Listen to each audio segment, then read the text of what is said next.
휴먼 다큐 레전드 여행 드라마 이 얼마나 아름다운 세상. 걸어서 저 하늘까지. 제일보 바람에 구름 가득. 라오스 여행 30일째 날 대자연의 서정시 속에서 후반부.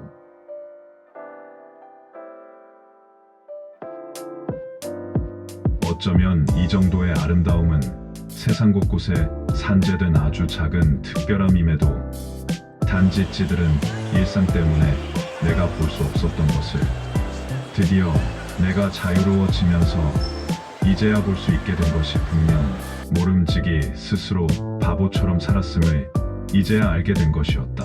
돌고 돌아 여기까지 와서야 내가 여유로워지면서 지금 내 마음이 감격해서 잃어버린 아주 작은 나를 찾음에 자축하고 감사하고 있는 것만 같은데, 어쨌든 이런 아름다움을 진정 순수하게 느낄 수 있다는 것만으로도 정말 다행이란 것이 분명했다. 그렇게 대자연의 싱그러움에 휘청거리고 있는 오후, 살아온 날들의 기억, 저편 어디쯤 아직 채워지지 않은 행복 속으로 천천히 빠져들면서 색즉시공 공즉시색, 감히 대자연이 펼쳐놓은 서정시 속에서 나는 지금 이대로가 바로 이 여행의 모든 의미인 양.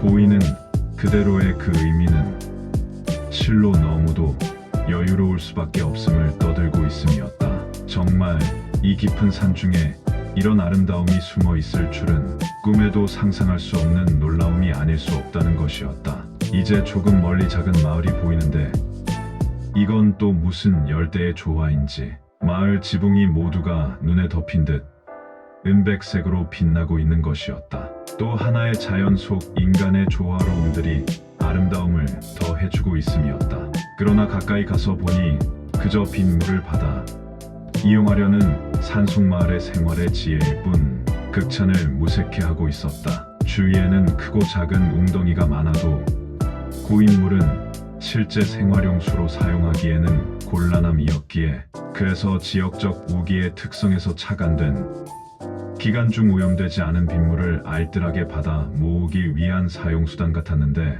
그래도 양철 지붕의 매끄러운 표면에 은색 특성이 햇살에 타오르며 주변 초록의 경계에 휩싸이다 보니 무엇이든 예사롭지 않은 작품이 될 수밖에 없는 듯 평범한 현실마저 눈이 부시게 아름다운 지붕을 만들어 놓은 것이었다. 정말 너무나 아름다운 산책을 하고 있는 하루 같은데, 다만 혼자인 것이 조금은 아쉬웠는지 언제든 다시 찾아와 누군가와 함께 이 길을 걸을 수 있다면 그때는 라오스 천년의 꿈이 나 하나의 꿈이 아닌 우리의 현실로 만들고 싶다는 생각을 하고 있었다.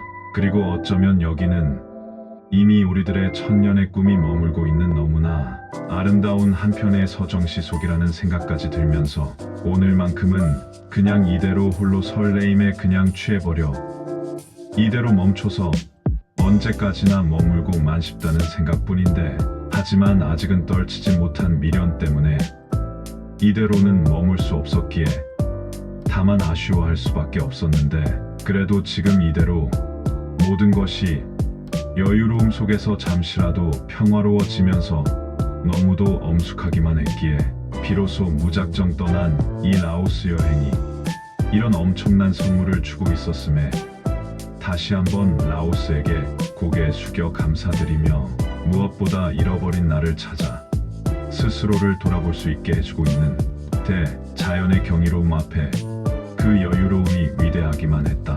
아무리 눈을 감아도 눈가에서 지울 수가 없는 그저 아무 조건 없는 너무도 고마운 대자연 속, 아무 생각 없이 마흔에 그려보는 온통 파스텔뿐인 한 여름의 동화 같은데, 진정 어쩌다 마주친 내 작은 감동임에는 틀림이 없었다. 비록 관객도 없는 주인공이 되어 마냥 상상의 나래를 타고 날아가고 있음인데, 이제 이익만을 위해 아무렇게나 자신을 포장해버리는 어처구니가 보란듯이 판을 치고 있는 세상에서 벗어나서 아무리 바람 앞에 한 조각 구름 같은 시간 속일지언정 그저 환심을 사기 위해 거짓말을 하고 그저 인정받기 위해 아첨을 하며 내가 누군지도 모르고 더 이상 마냥 동네 꼬마들처럼 축구공 하나만을 쫓아 휩쓸려 다니는 듯 살아서는 안 되고 저 푸른 하늘에 자유롭게 상상의 나래를 펴고 최소한 스스에게만은 충실하면서 그냥 지금처럼 술을 마시지 않아도 취한 채로 그런대로 얼마든지 스스로를 연민하는 설레임에 흠뻑 빠져 아주 소박하게 살고 싶다는 생각을 해본다.